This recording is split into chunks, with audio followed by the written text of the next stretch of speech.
história 1 menos o encontro mais assustador da minha vida no shopping. Eu tinha 13 anos e estava sentado na praça de alimentação do shopping com um amigo quando um cara aleatório elogiou meu boné. Ele se afastou por um tempo e de repente voltou e jogou $2 na nossa mesa. "Vocês parecem entediados", ele disse. Ele não estava errado.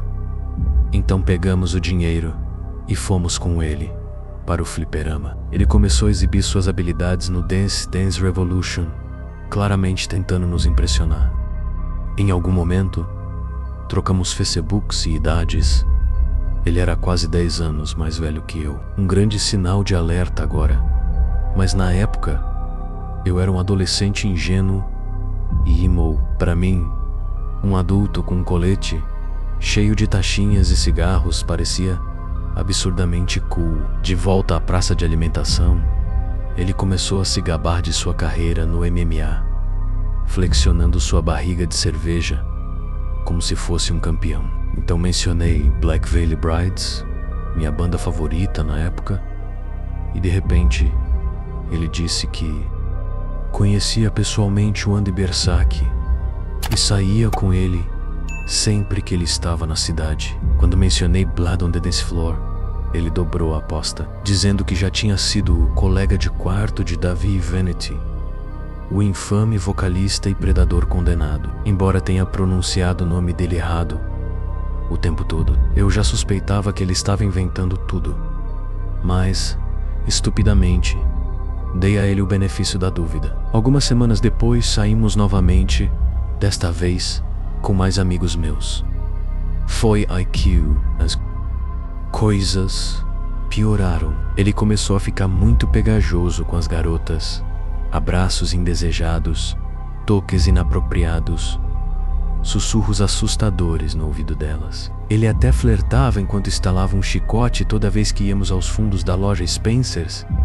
A pior parte, ele tinha uma noiva, uma mulher que até saía conosco às vezes, como se tudo fosse normal. Nesse ponto, eu já estava incomodado, mas pelo menos os garotos do grupo estavam seguros. Quer dizer, até conhecermos o vampiro gay Cirque de Trash. 4 meses depois, ele soltou a bomba de que tinha múltiplas personalidades. 2 caras normais, héteros e, então, um vampiro. Sim, você leu certo. Essa persona vampiresca vinha acompanhada de sibilos, um sotaque falso horrível e absolutamente nenhum senso de espaço pessoal. Imagine um Nosferatu inchado, com barba no pescoço. Embora ele não fosse tão ruim com os garotos, ninguém escapava do maldito chicote. Essa palhaçada durou cerca de 1 mês e meio. Então, um dia, a personalidade vampírica desapareceu, talvez por pura vergonha, porque nunca mais a vimos.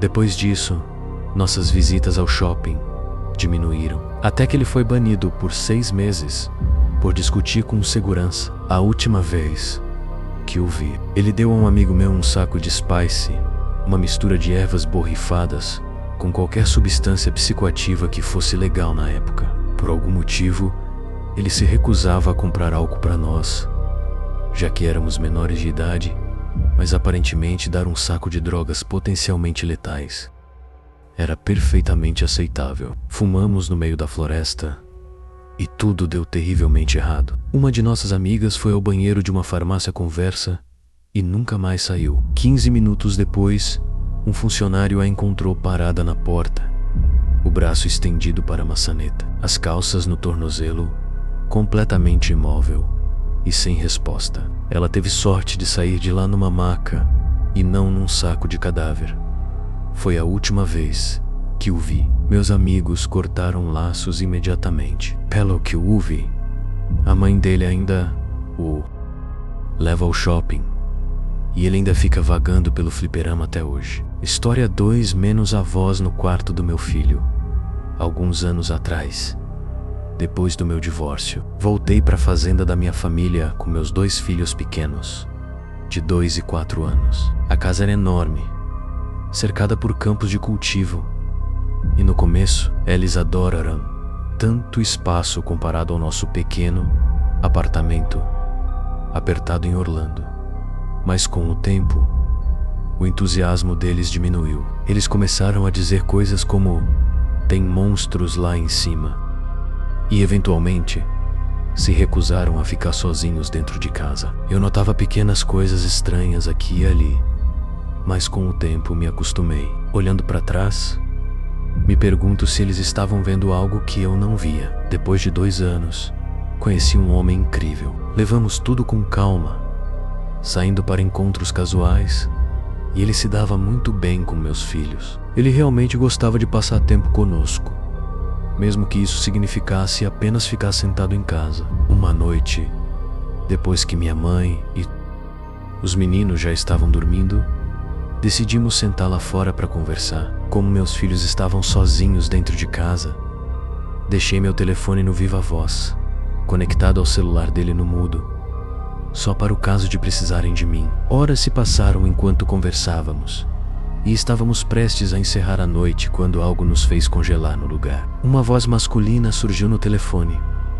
Ela vinha de dentro do meu quarto. Não conseguimos entender exatamente o que estava sendo dito, mas não havia dúvidas. Ele estava conversando com meu filho, e meu filho estava respondendo.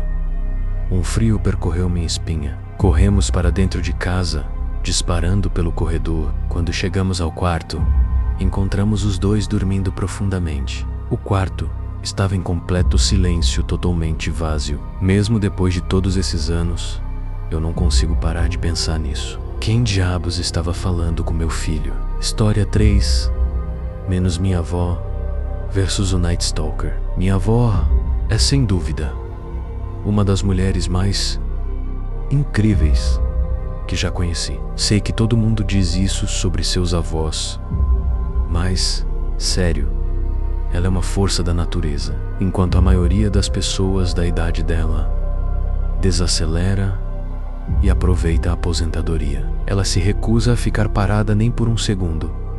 Se há um raio de sol no céu, ela está no jardim, cuidando das plantas. Se o tempo não ajuda, ela está dentro de casa, arrumando coisas, mesmo quando não há nada para arrumar. Eu a visito algumas vezes por semana para ver como ela está, mas na verdade ela é quem cuida de mim, me obriga a comer as delícias que assa e depois me bombardeia com perguntas. Ainda estou estudando? Conheci alguma moça legal? Tenho um emprego? Gosto desse emprego? E você pode acreditar, nesse tempo maluco, as visitas são sempre assim previsíveis e acolhedoras. Até uma tarde específica, quando a vizinha dela cutucou seu braço e disse: "Vai, conta pra ele sobre o cara." Minha avó franziu a testa. "Que cara?" "O cara no seu jardim." Ela soltou um suspiro leve, como se a história nem valesse a pena ser contada. "Certo, ontem tinha um homem no meu jardim." Parei de mastigar no mesmo instante, achando que devia ser algum trabalhador da cidade ou alguém da associação do bairro. Mas, antes que eu pudesse perguntar, a vizinha dela cortou a conversa com um sorriso. E ela acertou ele com um ancinho. Quase engasguei. "Você fez o quê?" "Bati nele com um ancinho. Um golpe bem dado." Minha avó parecia muito satisfeita consigo mesma. "Vó, você não pode simplesmente atacar as pessoas por estarem no seu jardim." "Bem," ela disse com naturalidade, "se ele não queria ser atingido, não devia ter pulado a minha cerca." Olhei para as duas velhinhas, ambas acenando com a cabeça solenemente, como se eu fosse o único que não entendia as regras básicas da sociedade. Por que ele estava pulando sua cerca? Perguntai, confuso. Ela apenas deu de ombros, como se essa fosse a parte menos importante da história, como se fosse só mais uma tarde qualquer para ela conseguir juntar os detalhes através da conversa dela com a vizinha. Aparentemente, um homem havia pulado a cerca para entrar no quintal dela, mas em vez de entrar em pânico ou chamar a polícia como qualquer pessoa normal faria, minha avó pegou a ferramenta mais próxima e começou a descer o braço nele. No fim, O cara fugiu provavelmente sem esperar ser espancado por uma velhinha empunhando o ancinho. Na época, parecia um incidente bizarro, mas inofensivo. Uma história engraçada para contar. Saí de lá naquele dia com os bolsos cheios de doces e a certeza de que minha avó não era alguém com quem se deveria mexer. E então, alguns meses depois, algo aterrorizante começou a acontecer na região. Uma série de ataques brutais deixou todo mundo em alerta. Mulheres estavam sendo atacadas, algumas desaparecendo completamente. A mídia apelidou o criminoso de The Night Stalker, e seu reinado de terror fez com que as pessoas olhassem para trás sempre que o sol se punha. Todo mundo estava assustado. Todo mundo, menos minha avó. Ela ignorava minhas preocupações, rindo da ideia de reforçar a segurança. Por mais que eu tentasse fazê-la entender a gravidade da situação, ela se recusava a levar a sério. Ela dizia que eu estava exagerando, e por um tempo achei que ela estava sendo imprudente. Mas então eles o pegaram. O Night Stalker finalmente foi preso. Seu rosto estava em todos os lugares: jornais, noticiários, sites de notícia. Eu estava sentado na sala da minha avó uma noite, quando sua foto apareceu na TV. Meu estômago revirou ao ver aqueles olhos frios e sem vida me encarando de volta. Então, casualmente, como se estivesse comentando sobre o clima, minha avó olhou para a tela e disse: "Esse é o homem que pulou minha cerca." Virei a cabeça para ela num estalo. "O quê?" Ela suspirou, fechando o livro e me olhando como se eu fosse o lerdo da conversa. Eu disse: "Esse é o homem que pulou minha cerca, o mesmo que eu acertei com o ancinho." Fiquei olhando para ela, horrorizado. "Vó, esse é o Night Stalker, o cara responsável por todos esses ataques." Ela apenas assentiu. "Sim, ouvi dizerem isso.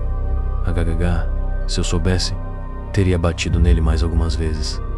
E com isso, voltou à leitura.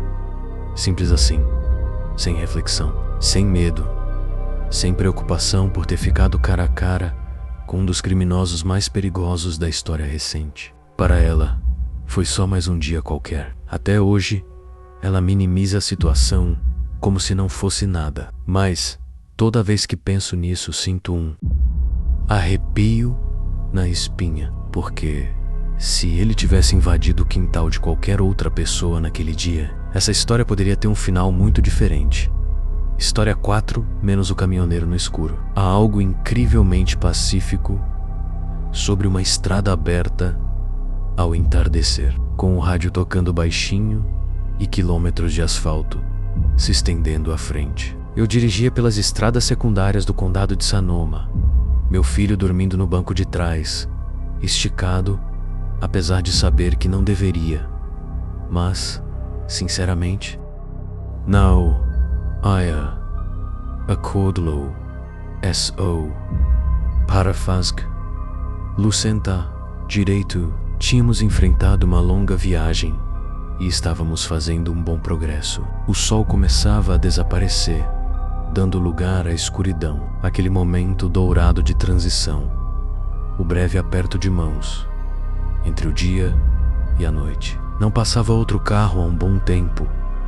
Então, quando finalmente vi um par de faróis no retrovisor, quase não dei atenção. Apenas mais um viajante solitário enfrentando o mesmo trecho vazio de estrada. Mas o caminhão, sem problemas, se aproximava rápido. Aqui havia espaço suficiente para ultrapassar. Não estava com pressa e, com certeza, não ia brincar com algum motorista impaciente. O caminhão se aproximou ainda mais, suas luzes piscando uma vez, depois outra. Franzi a testa. Estranho. Será que algo estava errado com o meu carro? Afrouxei um pouco o volante, deixando o carro seguir suavemente. Nenhuma vibração estranha, nenhuma puxada para o lado. Tudo parecia normal. Mesmo assim, toquei levemente o freio, só para testar, e vi as luzes do caminhão refletirem em resposta. Outro flash. Fiz sinal para que ultrapassasse, deixando claro que tinha espaço para isso. Mas ele não o fez. Apenas continuou ali, perto o suficiente para me deixar desconfortável, mas nunca passando. Meu incômodo aumentou. Algo não estava certo. Diminuí a velocidade, indicando que estava encostando no acostamento. E para meu horror absoluto, o caminhão fez o mesmo. Foi nesse momento que a ficha caiu. Estávamos sozinhos, sem outros carros. Sam Cassis por perto. Só eu, meu filho e esse estranho atrás de nós. Estacionei e respirei fundo, tentando controlar o pânico crescente. Talvez fosse apenas um bom samaritano. Talvez ele realmente achasse que havia algo errado com meu carro. Saí do carro, mantendo uma das mãos na maçaneta da porta, por precaução. O motor do caminhão roncou quando a porta do motorista se abriu. Um homem desceu alto, forte, usando óculos escuros e um boné puxado para baixo. Ele parecia o típico caminhoneiro de filme. Exeter Q. Algo nele parecia errado. Em sua mão direita, ele segurava uma barra de ferro. Um arrepio percorreu minha espinha. Olhei para o meu carro. Nada parecia fora do lugar. Nenhum pneu furado. Nada quebrado. Então por que ele estava segurando aquilo? Meu coração batia forte, mas me forcei a parecer calma. Minhas mãos apertaram a maçaneta da porta, prontas para agir se fosse preciso. O caminhoneiro se aproximou, seus passos pesados soando sobre o cascalho. Então, bem quando estava prestes a chegar até mim, ele parou. Sua expressão mudou, uma hesitação repentina, uma incerteza. Seus olhos passaram por mim e se fixaram no meu carro. Meu estômago afundou. Virei a cabeça só o suficiente para ver o que ele estava olhando. Pressionado contra o vidro traseiro, estava o rosto sonolento do meu filho. Não hesitei. Puxei a porta do carro de volta e me preparei para entrar. O caminhoneiro soltou um suspiro forte pelo nariz, ajustando a barra de ferro na mão. Então, com uma voz entediada, murmurou: "Pensei que seu pneu estivesse furado." Ele apontou vagamente para o carro. Meu corpo ficou paralisado. O momento se arrastou por tempo demais. Então, sem dizer mais nada, ele se virou e voltou para o caminhão. Um segundo depois, o motor rugiu novamente. Fiquei parada, tremendo, enquanto observava voltar para a estrada e sumir na escuridão. Nada tinha acontecido. E ainda assim, algo quase aconteceu. Entrei no carro, coloquei o cinto do meu filho corretamente e voltei para a estrada, minhas mãos apertando o volante com tanta força que meus nós dos dedos ficaram brancos. Continuei checando o retrovisor por quilômetros, certificando-me de que não estávamos sendo seguidos. Quando finalmente chegamos à cidade seguinte, a noite parecia menos sufocante. Meus nervos se acalmaram. Convenci a mim mesma de que estava apenas sendo paranoico. Talvez o cara estivesse mesmo tentando ajudar. Na manhã seguinte, tudo parecia normal, até que abri o jornal e lá estava ele. Quase derrubei meu café. Retrato falado, um esboço oficial da polícia do homem procurado. Um assassino suspeito de estar envolvido na morte de 2 mulheres. Mulheres que ele atraía, fingindo ajudar com problemas no carro. Meu estômago se revirou enquanto eu encarava aqueles traços familiares. O rosto envelhecido, os óculos escuros, a mesma expressão morta nos olhos. Se meu filho não tivesse acordado naquele exato momento, se ele não tivesse visto que eu não estava sozinha, eu talvez nunca tivesse chegado a Ankela. Cidade, história 5 menos o estranho na minha porta. 2 dias antes do Natal, às 4h30 da manhã, fui acordada por uma batida forte na porta da frente. Não era uma batida comum, nem alguém tocando a campainha, era pancada. Para contexto, eu estava sozinha em casa com meu filho pequeno. Meu filho mais velho, que estava visitando da universidade, tinha saído com amigos e ainda não tinha voltado. Minha primeira reação, como qualquer mãe paranoica, foi pensar que algo tinha acontecido com ele. Talvez a polícia estivesse na minha porta com más notícias. Corri até a porta, ainda de roupa íntima, e olhei pelo olho mágico. Havia um homem do lado de fora, conversando com alguém atrás dele, e depois se virando de volta para mim. "Não se preocupe, não entre em pânico. ele disse. E só com isso, eu imediatamente comecei a me preocupar e entrar em pânico. Ele estava vestido como uma pessoa comum, mas policiais à paisana também se vestem assim.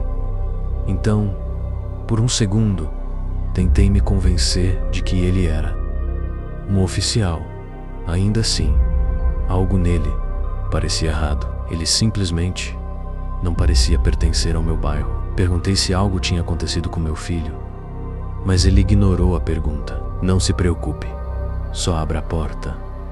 Ele insistiu. Disse para ele esperar um momento enquanto eu pegava meu roupão, me afastando da porta por um instante para tentar acalmar a minha mente. Mas assim que fiz isso, ouvi ele murmurar algo. Não me lembro exatamente o que, só que era estranho e me deixou profundamente desconfortável. Foi nesse momento que minha mente acordou. Era 4h30 da manhã. Um completo estranho estava na minha porta. Meu coração disparou. Algo não estava certo. Voltei e exigi ver um documento de identidade. Ele tirou algo da carteira e pressionou contra o olho mágico, mas eu não conseguia ver direito. Por um segundo, pensei em abrir a porta apenas com a corrente, para tentar enxergar melhor. Então ele falou novamente. Com um sotaque australiano assustadoramente calmo, ele disse: "Eu só quero passar um tempo. Posso entrar?" Meu sangue gelou. Foi nesse momento que tudo clicou. Passei do medo para a pura raiva, gritando todos os palavrões que conhecia e mandando ele sair da minha casa imediatamente. No dia seguinte, uma realização aterrorizante me atingiu se eu estivesse de pijama naquela noite. Em vez de apenas roupa íntima, provavelmente teria aberto a porta para um completo estranho que estava planejando fazer Deus sabe o quê.